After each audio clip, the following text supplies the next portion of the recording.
Welcome to another episode of What to Say and How to Say It. I'm Nina Rosner, and I'm here with Kyle Hargrove, our favorite licensed professional counselor.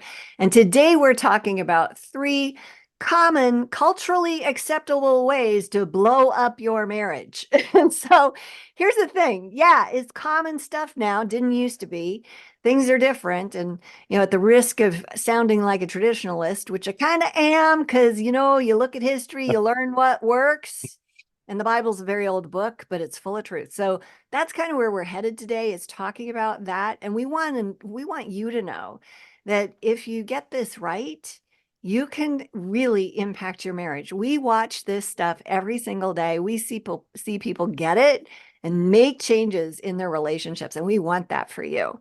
So, Kyle, culture has devolved marriage, and you've got some things you want to cover with us today. Yes. I don't know if you remember or if you ever even saw it, but when I was a child, there was a cartoon that went by the name of Gulliver's Travels. Mm. And there was a little guy in the cartoon, and I don't remember who he was or who he represented or if he was a good guy or bad guy. I think he was a good guy for the most part.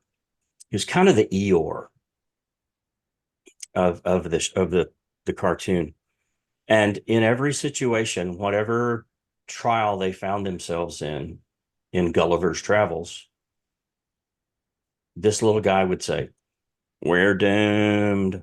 We'll never make it." And I don't know why, but his little voice has stayed with me my entire life. It's kind of I'm like so Eeyore. sorry. Oh, Eeyore says, "Never mind. yeah. I'll be fine." So there's there's that, but I don't want us to come off as being that guy that says we're doomed and we're never going to make it, and we're the doctors of death, and things like that when it comes to marriages and relationships, because we're not. We have all the expectation more than hope. Hope is a good thing, but it certainly isn't a plan. But just thinking that everything is gloom and doom is no good either. And I don't want anybody to think that's our objective, is to just to point out everything bad because just things aren't as good as they used to be back in the good old days. You You got your know, grandpa voice there. I But know it's like, yeah. get off my lawn.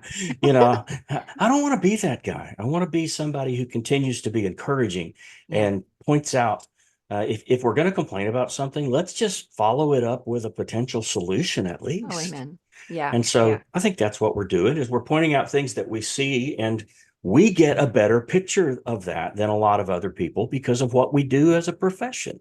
Yeah. And so I guess we're the people who can complain more. I don't know what you want to call it. Well, You know, there does seem to be some common threads in things that are happening now that you didn't see as often. And I'll be honest, I'm kind of experiencing this right now. I have a family member who hasn't spoken to me in 9 years because I asked her to do something instead of, she wanted me to intervene with one of my teenagers. And I said, I think this would be more effective if you had that, since you're the one with the problem. That's all it took. She hasn't spoken to me since. And I'm like, what? That's real though. And yeah. so, yeah, so let's talk about that. What do you call that kind of thing? Well, I sad. I call it sad Hmm. when stuff like that happens. But a lot of the behaviors and the things that we see in relationships right now, I call them uh, generationally normalized behaviors. I Mm-hmm. think they have become normalized in the evolution. I was going to say evolvement. I don't think that's a word, but in the evolution of generations, Yeah. things that our parents would never have considered acceptable, even marginally acceptable, are Mhm. now the way things are done. Oh, The way that I do relationships, whether it's my marriage or whether it's my kids. mhm. I wish my sons would call me more frequently. You guys listening out there? Uh, I wish they would call me more frequently. I want to talk with them. I want to engage with them. And I'm willing to call every day, but it gives me the feeling, since they don't call as frequently as I would like to, that if I do that, I'm going to be bothering them. Hmm. So it just kind of leaves you a little like this. So Yeah. even, with all kinds of relationships, there are the what is, what isn't, what if, what do we not, what, all kinds of questions about things that we just see that have been normalized, and then things that we're not even aware of, and we're afraid that we're going to step on somebody's toes, or as you so eloquently put it, walk on eggshells. Yeah. Yeah, that's the thing. Yeah, and I think you're right. I think generationally, we've had massive decline in morality in like a lot of things. I've participated. Like I wear leggings during the day. They're not pants, but I don't meet with people in person. It's all over the phone and stuff. But what my oldest son came by, I don't know when it was, but I was home and he's like, "Mom, those are not pants." I'm like, "You're right, sweetheart. They're not pants." But I thought, oh my goodness, I never wore anything like this around other humans when I was raising kids. And somehow now I'm this girl that owns like 7 pairs of leggings and wears them every day and loves them because they're super comfy. Yeah. They're also not pants. So I always make sure I wear something long if I go to the grocery store. But we accept a lot of stuff now that we didn't used to. And I think one of the common things, because I know way too many people that are estranged from a son or daughter or parent, is this one and done philosophy, this one and done behaviors. Like we have one conflict, boom, I'm done with you. What is that about? Like, what's going on that that became a thing? Oh boy, I'm going to get in so much trouble for this. I just feel it coming because there's an easy answer, but just because the answer is easy doesn't mean that the solution is. Okay. And I'm going to be the old grandpa here, and I'm going to say the easy answer is laziness. We have Okay. become lazy in our relationships. We have become people who think things should just work out for us because Hmm. that's the way it is. And if it doesn't work out that way, then it wasn't meant to be. If everything is not just so, that's the way it was meant to be. So many people get into relationships or even marriages because, let's face it, things are easier Hmm. in the courtship than they are in the marriage relationship. Yeah. There are a lot of stressors that come with joining yourselves together in marriage that you didn't have as individuals who were single and still uh, enjoying life in ways that change when you get married. Mm. And so one of the things that we just don't expect, because we look at marriage and we look at how things ought to work out in a marriage through the lens of the heart, through the lens of emotion, Mm. and follow your heart, and I'm going to say, if you go about life doing nothing but following your heart, you're going to have a life of heartbreak Yeah, and for sure. heartache, because we have to think as well. We have to really be logical a lot of the time. And when we're relationally lazy, we expect, because we're in love, that everything will work out and that we'll see things the same way. Mm. And we got a generation or two of people right now who are, I'm going to have to say two, because people are waiting later Yeah. to get married. That's another one of the generationally normalized behaviors, is marrying later. Yeah. Instead of in their 20s, it's 30s and beyond. But when we find ourselves in that position, and when we see these young couples who get married, and then suddenly something significant comes along that ticks one of them off, or that is a surprise or a disappointment, and a typical response is, "Oh, sorry, not sure I told you this before, but I don't do conflict. I really don't do confrontation. Hmm. So I guess we're breaking up." Yeah, I think that's a thing. And part of me wonders if Like you're using the word laziness and you're a man. And so I'm wondering if that's that experience for you. Because the women that I work with, I think it's more fear for them and lack of knowing how to do this. And in that fear, they're like, it wouldn't matter even if I did know because he's scary. Yeah. So there's this, and it didn't exist. Like the women around me when I was growing up, I grew up in the 80s, which was the best era ever. Hello. The 80s were awesome.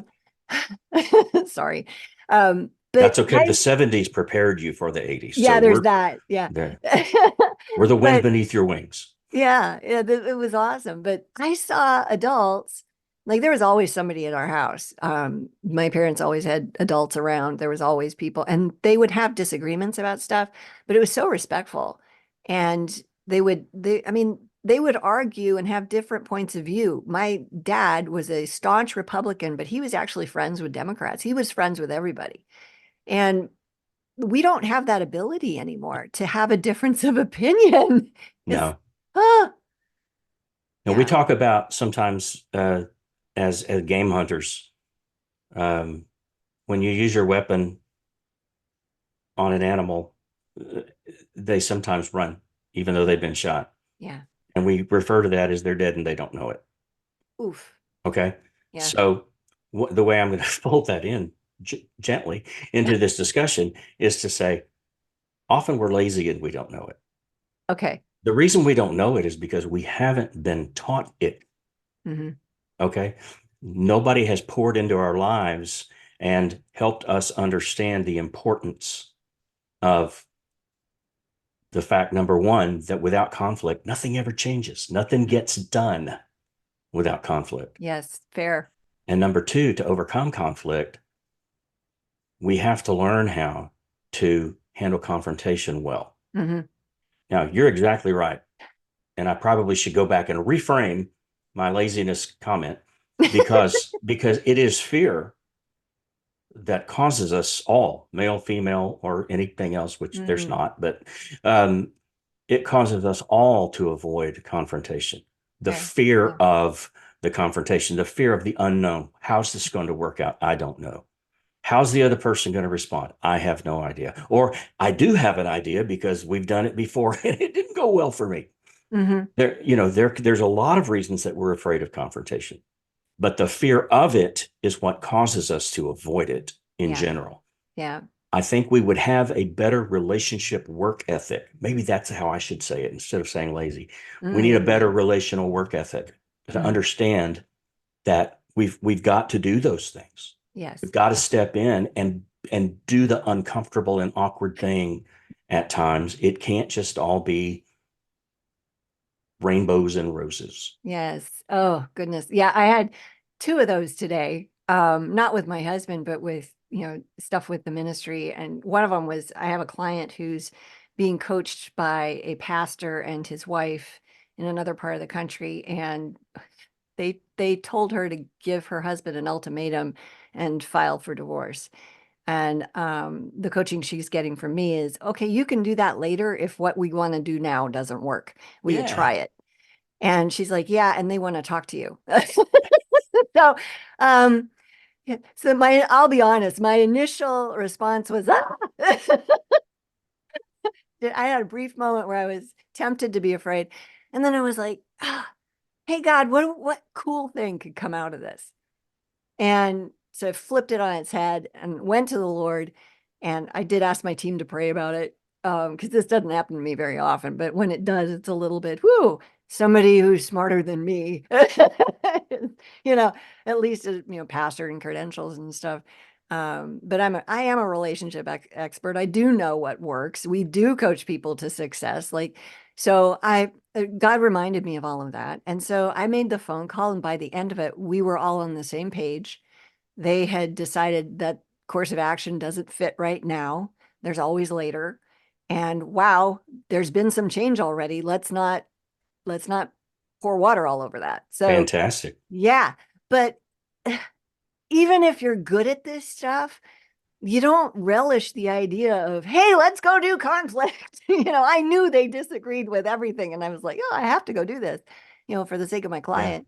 You know, yeah. And in marriage, it's like that too, because you've got problems that have to be solved.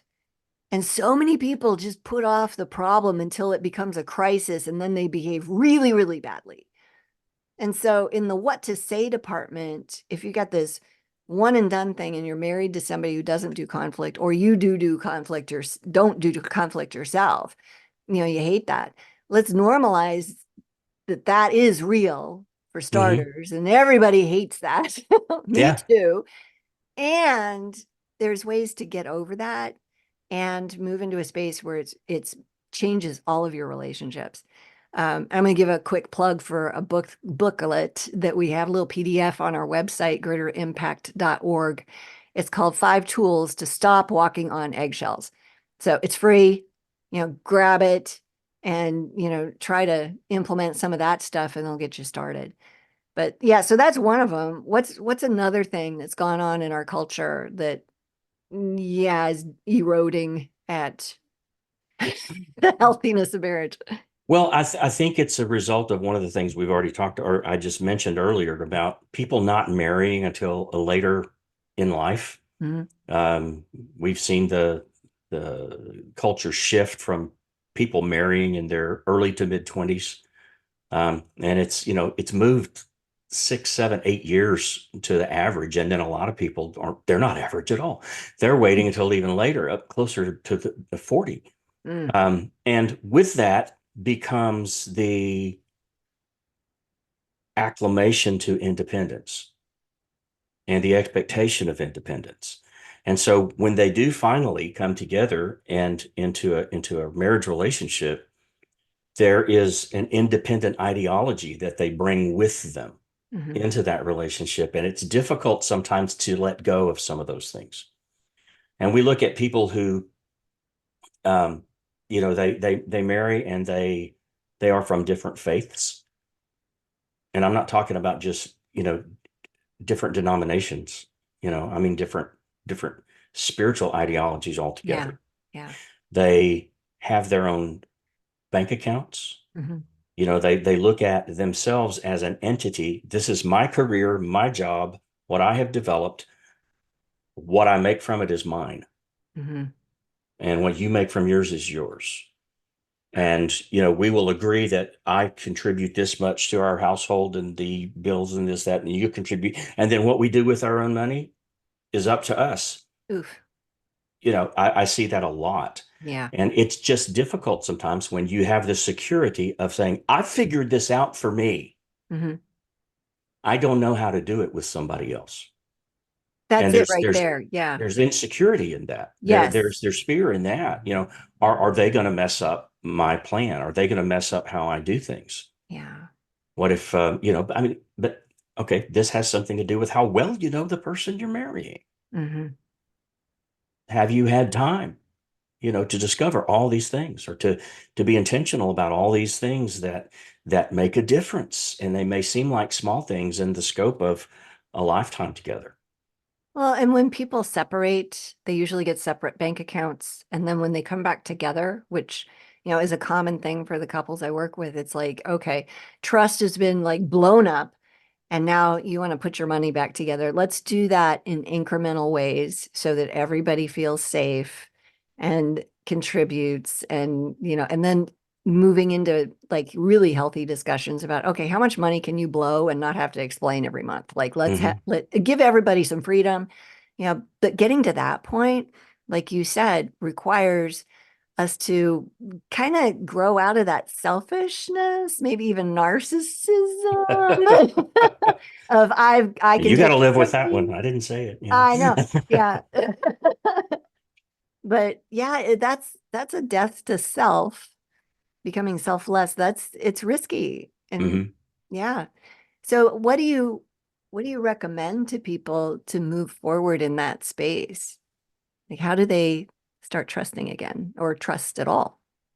Well, again, it's going to require people like you and I. It's going to require pastors and people that are in folks' life. I mean, I don't even know how many people seek out the counsel of a pastor before they get married.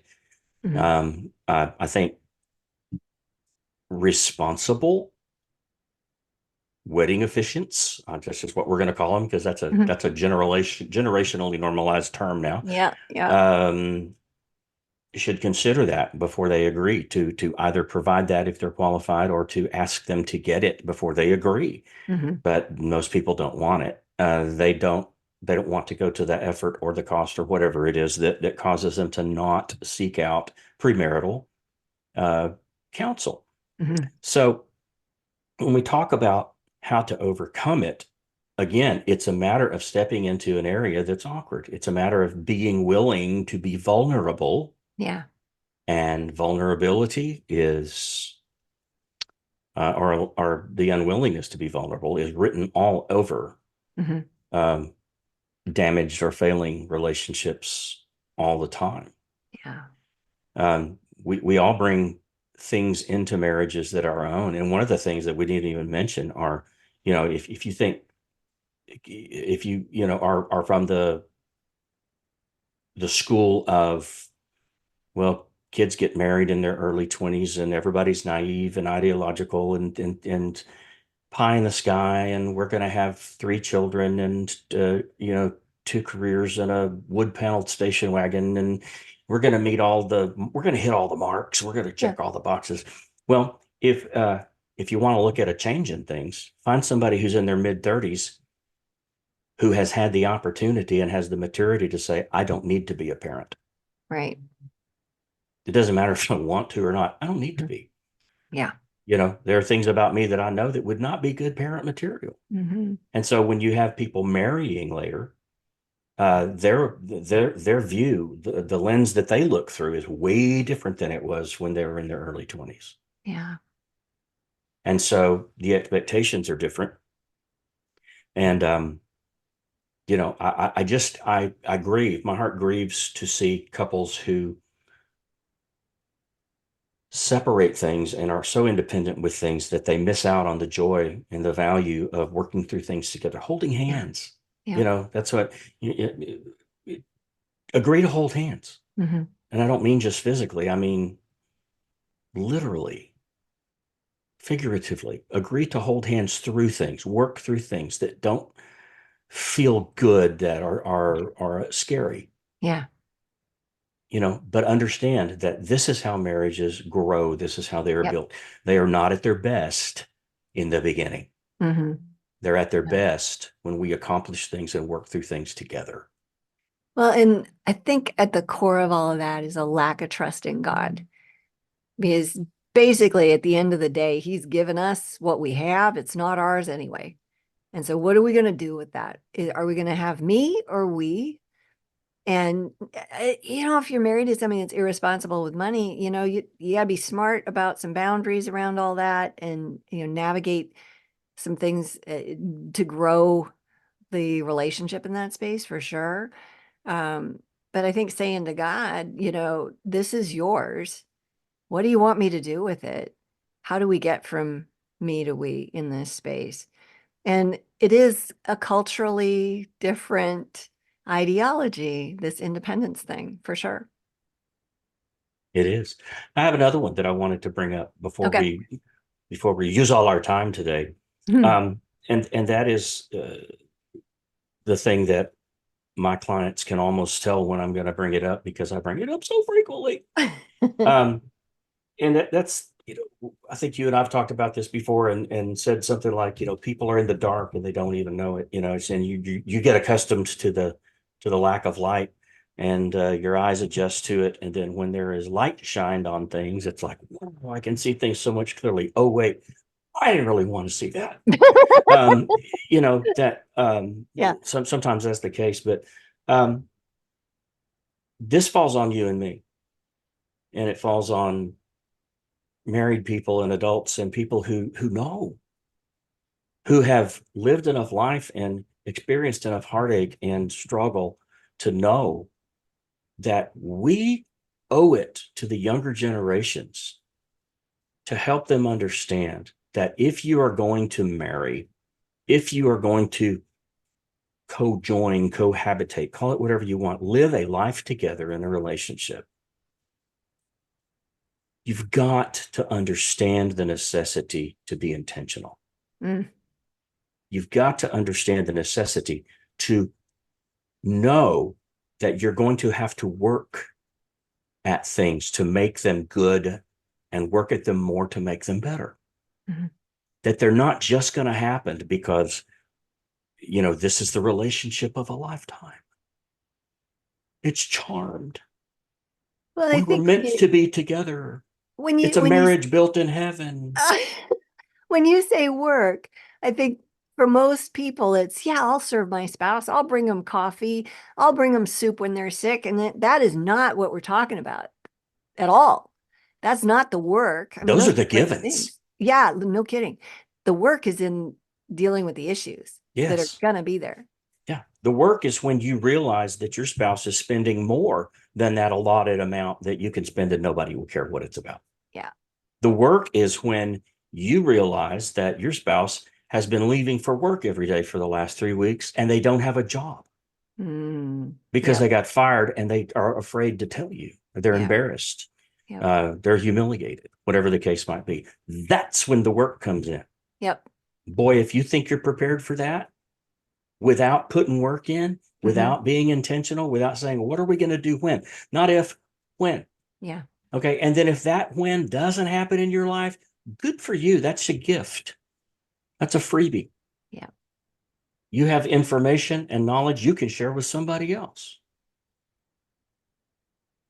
Just because you didn't have to go through it doesn't mean most people don't. Right.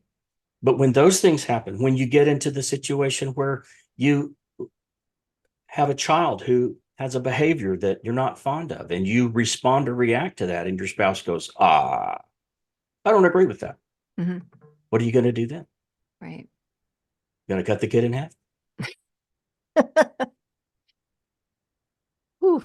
So we've got a lot of situations that span into every area of our lives when we link them together. Hmm. They're going to require us to stop and look at each other and say, how are we going to resolve this? Yeah. But that's the key to this confrontation that we talk about. Hmm. The key to confronting successfully is understanding from the get-go, before we sit down and have a word together, that we're both committed to fixing the problem, to Yep. resolving the issue, not proving that we're right or that our Yep. idea is better, or that I'm smart and you're dumb. Although we all feel like we're smarter because it's our idea. It has to be right, right? Yeah. Until we grow up, right? I mean, that's what so much of all of this is shining light on the places where we're still 3-year-olds. You At know? best. Yeah. Yeah, yeah. They're gonna have a temper tantrum and need to be blah blah blah, and you're gonna yell like, come on, that's not adult behavior. And so figuring out those things and then working it out within us with the Lord first so that we don't subject our spouse to our immaturity because that damages the marriage Yeah. right there. So in the what to say department, I would just say go to God. Start there. Uh, he will shine some light and Yeah. let him handle the emotions. Go ahead. Well, and getting married is not, I compare it to tying our shoes. If you've ever had a toddler who's learning to tie their shoes, once they start kind of getting the hang of it, one day you're going to be ready for church and they're not, and you're going to say, here, let me tie your shoes. No, I'm going to do it. Yep. I think getting married for most people is very similar to that. We're going to do this. We're going to do it our way. Yeah. We're going to do it together, and nobody else is going to have a say in it. Hmm. And what that excludes is asking for help. And I would love to see that instilled in anybody that is getting married or is beginning a lifelong relationship together, to say, make a list of people that you can go to ask for help. Hmm. And the first time that you hit a bump in the road or a pothole or a mud puddle and things get dirty, and you don't know what to do, or you're scared to death to do it, Yeah. call one of those people.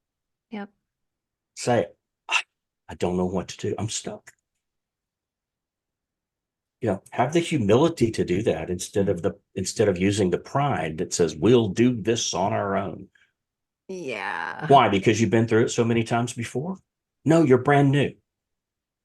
You're still shiny. There's not even a dent or a scratch or a spot that needs buffing out on your exterior.